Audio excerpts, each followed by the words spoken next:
Hold on. We can't define the word terrorism at the UN?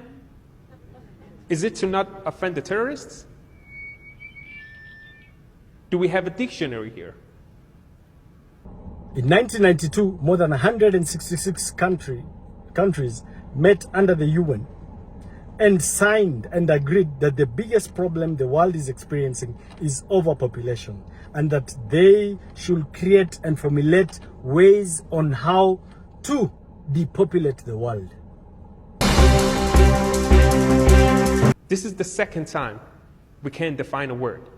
Like the whole thing with a woman, we couldn't define that neither. We're still waiting. The United Nations was created immediately after the Second World War. That was in 1946.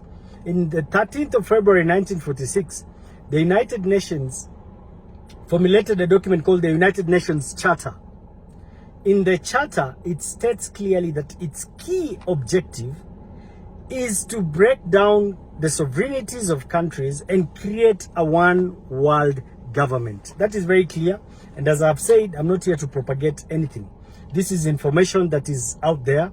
Go to the net, go to the web, look for the United Nations Charter, and you'll find this information. It states down everything, all the regulations, all the advantages that the UN will have, which is their agenda. Now, during that time, with this big agenda, and remember, even before the Second World War, the great leaders, for example, the likes of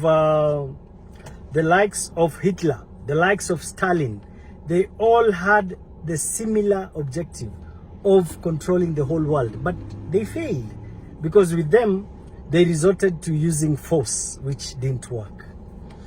Now, after the formulation of the UN, these organizations were run by a group of cabals or bosses or globalists known as the Bilderberg Group, which later on changed its name in 1971 to the World Economic Forum, now led by a German economist called Klaus Schwab.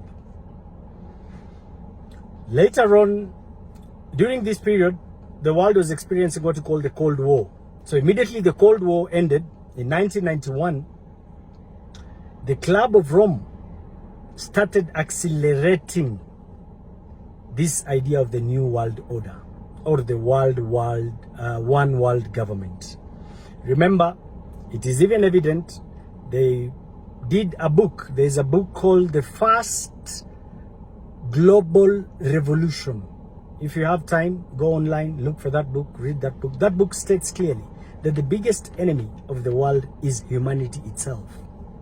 In 1992, more than 166 countries met under the UN and signed and agreed that the biggest problem the world is experiencing is overpopulation, and that they should create and formulate ways on how to depopulate the world. And I'm telling you, Kenyans, this is information that is out there. You can go out there, research, read, and get to understand. The acceleration started, and they formulated a document under the World Economic Forum. If you go and read about the World Economic Forum, this is an umbrella of the globalists, the rich people of the world.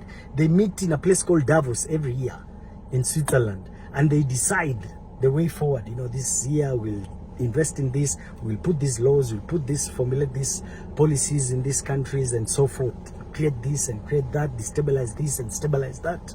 That is, they are, in quotes, the bosses of the world. To me, I believe you're all equal, but that's their mentality, which they have a right to believe whatever they believe. In their strategy of depopulation and control, in order to create the one world government, they picked on few issues to tackle. Number one, the basic thing to do to control mankind and also to depopulate mankind is control the food. You control the food, you control humanity. So they've been putting in place and forcing leaders whom they control in all these countries to create policies that at the end of the day will frustrate the citizens, will create food shortages, and will end up creating hunger, starvation, hence depopulation will be there, either in the form of malnutrition or lack of food. And I've told you, the New World Order agenda aims to control the whole world by creating a one world government. When I talk of a one world government, I'm talking of one government, one president, one army, one judicial system, and it trickles down. For them to do that, they came with a formulation document. Number one, control the food. Number two, identity. And that's when they came with the new idea of the digital identity through the help of IT, so that they can be able to control and know each and every movement of each and every person on earth.